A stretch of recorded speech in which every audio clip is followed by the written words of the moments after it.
नमस्कार, मी दिव्या. तरुण भारत संवादच्या आजच्या बातमीपत्रात आपलं स्वागत. पाहूयात आज दिवसभरातील ठळक घडामोडी. पवार कुटुंबियांनी आज अजित पवार यांच्या अस्थीचं विधिपूर्वक विसर्जन केलं.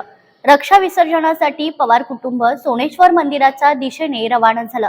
सोनगाव येथील करा नदीच्या संगमावर हा धार्मिक विधी पार पडला.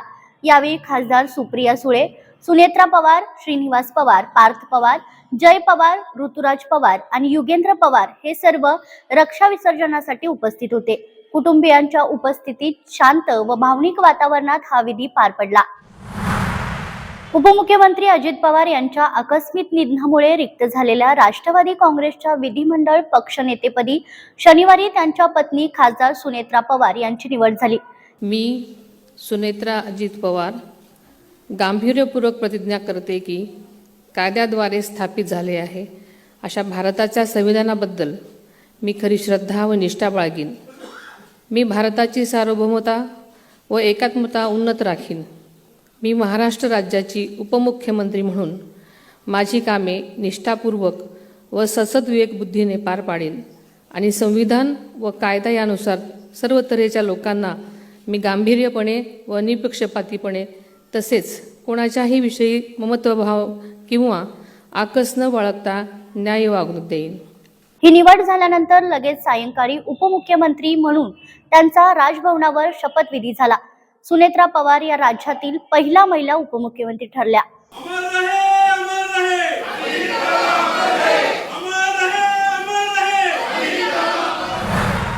क्रीडाई दालन 2026चं उद्घाटन कोल्हापूरचे पालकमंत्री आबिटकर यांच्या हस्ते व वैद्यकीय शिक्षण व विशेष सहाय्य मंत्री हसन मुश्रीफ यांच्या अध्यक्षतेखाली तसेच कोल्हापूरचे खासदार व सर्व आमदार यांच्या हस्ते करण्यात येणार होते.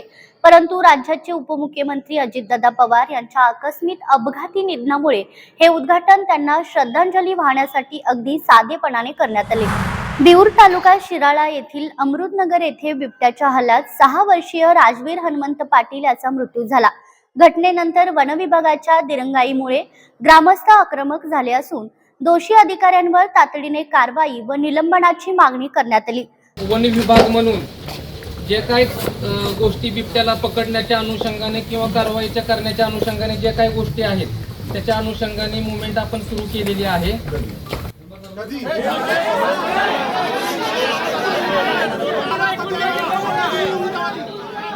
तसेच जोपर्यंत वन विभागाच्या अधिकाऱ्यांना निलंबित करत नाहीत तोपर्यंत मृतदेह ताब्यात घेणार नाही अशी भूमिका नागरिकांनी घेतल्याने मृतदेह उशिरापर्यंत उपजिल्हा रुग्णालयात होता.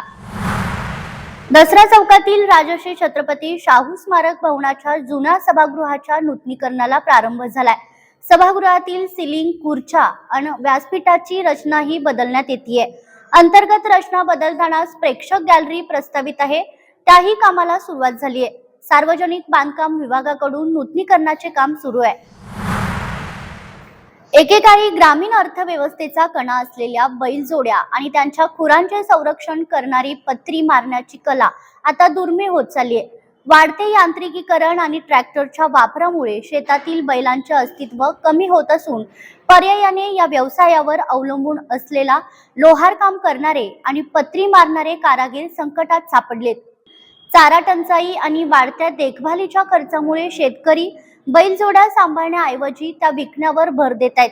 यामुळे ग्रामीण संस्कृतीचा अविभाज्य भाग असलेले बैल आता केवळ प्रदर्शनापुरते किंवा बैलगाडा शर्यतीपुरते मर्यादित राहतात की काय अशी भीती व्यक्त होतीये. शहरासह जिल्ह्यात गेल्या काही दिवसांपासून हवामानाचे गणित पूर्णपणे बिघडलंय. चक्रीय वारे आणि बंगालच्या उपसागरातील कमी दाबाच्या क्षेत्रामुळे थंडीची हुडहुडी अचानक गायब झाली असून दिवसभर ढगाळ वातावरण व उकाड्याने नागरिक हैराण झालेत. तसेच काही भागात पावसाची शक्यता हवामान विभागाने वर्तवली आहे. निसर्गरम्य रंकाळा हा पर्यटकांसह पक्ष्यांचेही मुख्य आकर्षण आहे. या परिसरात विविध जातीच्या पक्ष्यांचा मुक्त विहार असतो.